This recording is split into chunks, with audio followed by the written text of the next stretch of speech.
राजकीय माघी मेला राजमहल 2025 का शुभारंभ झारखंड सरकार के पेयजल एवं स्वच्छता उत्पाद और मद्य निषेध मंत्री योगेंद्र प्रसाद द्वारा दीप प्रज्वलित कर किया गया। इस अवसर पर मंत्री ने गंगा नदी के तट पर विधिवत गंगा पूजन किया और मां गंगा का आशीर्वाद प्राप्त किया। समारोह में साहिबगंज उपायुक्त हेमंत सती, एसपी अमित कुमार सिंह समेत भारी संख्या में स्थानीय लोग, प्रशासनिक अधिकारी और जनप्रतिनिधि उपस्थित रहे। मंत्री योगेंद्र प्रसाद ने कहा कि माघी मेला हमारी सांस्कृतिक विरासत का परिचायक है। ये पर्व जनजातीय गौरव और लोक संस्कृति को समर्पित है। हमें अपने अमर शहीदों, शिदोकानों, फूलों जानों के बलिदान को याद रखना चाहिए, जिन्होंने हमारे समाज के उत्थान के लिए संघर्ष किया। राजमहल का माघी पूर्णिमा मेला झारखंड के सांस्कृतिक और पारंपरिक धरोहर का एक अभिन्न हिस्सा है। ये मेला न केवल धार्मिक आस्था का केंद्र है, बल्कि जनजातीय परंपराओं, वीर गाथाओं और समाज की सामूहिक संस्कृति को भी प्रतिबंधित करता है। उन्होंने कहा कि ये मेला न केवल धार्मिक दृष्टिकोण से महत्वपूर्ण है, बल्कि इसका ऐतिहासिक और सामाजिक महत्व भी है।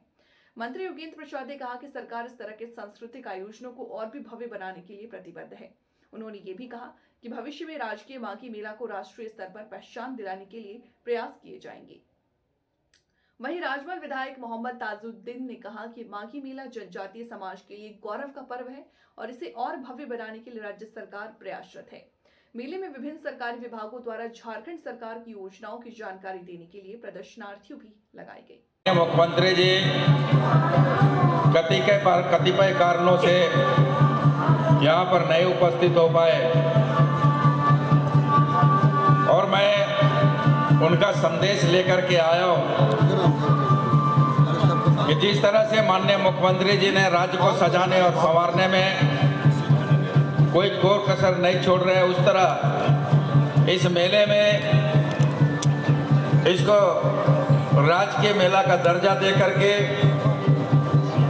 पर्यटन के क्षेत्र में श्रद्धालुओं की आस्था और विश्वास में हमारी सरकार खरा उतरने का प्रयास कर रही है।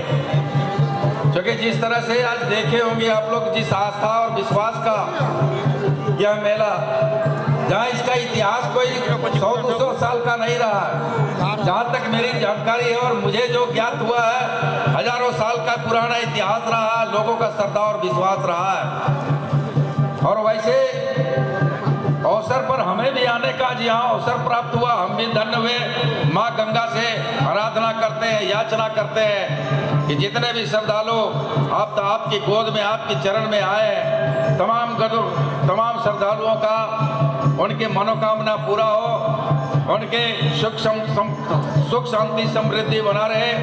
और मैं चूंकि इस क्षेत्र का और इस राज्य सरकार का एक अंग होने के नाते मैं यह विश्वास दिलाता हूँ कि हमारे विभाग के अंदर कोई भी अगर विषय हो, विभागीय समस्या हो, तो निश्चित तौर पर हमको अवगत कराएं।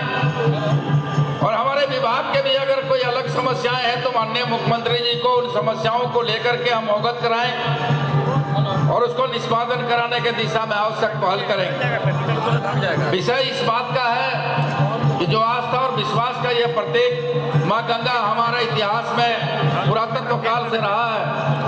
आज जिस तरह से हमारे बीच में माननीय विधायक जी यहाँ पर बैठे हुए हैं, इस क्षेत्र की समस्याओं को लेकर के एक आवेदन पत्र हमें सौंपा है, कई समस्याओं को जिक्र उसमें किया गया है, तो निश्चित तौर पर हम यह कहेंगे, माननीय विधायक जी और उपायुक्त महोदय से भी कहेंगे कि जो भी समस्याएं इस क्षेत्र की है उसको संज्ञान में दें और संज्ञान में देने के पश्चात हम लोग उस पर आवश्यक कार्रवाई करेंगे। और हम समझते हैं उस समस्याओं को समाधान करने में सरकार कोई कोर कसर नहीं छोड़ेगी।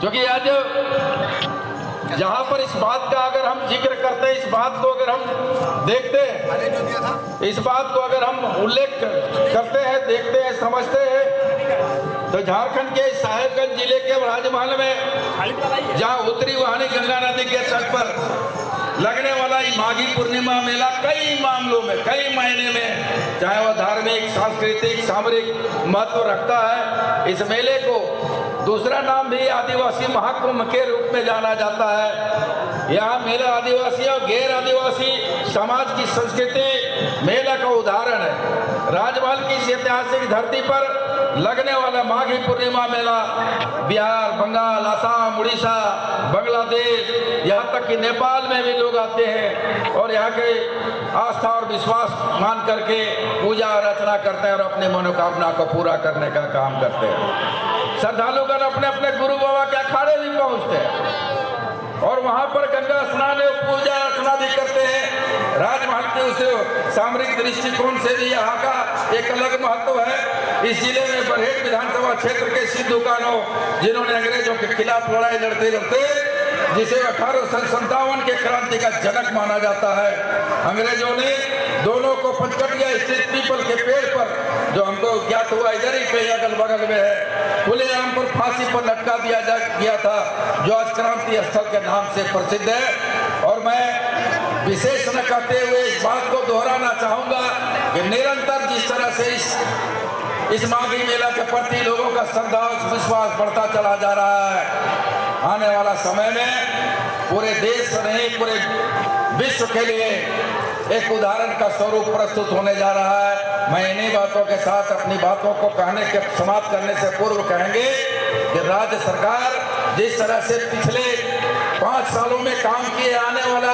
ये जो चालू हेमंत 2 जो इससे वर्तमान सरकार चल रही है, निश्चित तौर पर और बेहतर रूप से हम लोग काम करने के लिए योजना बना रहे हैं, उसका मॉडल बना रहे हैं। हम तमाम लोगों से कहेंगे कि श्रद्धालुओं के साथ साथ राज्य के वासियों को आज महाकुंभ राजकीय माघी पूर्णिमा मेला के अवसर पर ढेर सारी शुभकामनाएं देते हैं, ढेर सारे बधाई देते हुए अपनी बातों को समाप्त करते हैं। सबको धन्यवाद और जोहार करते हैं।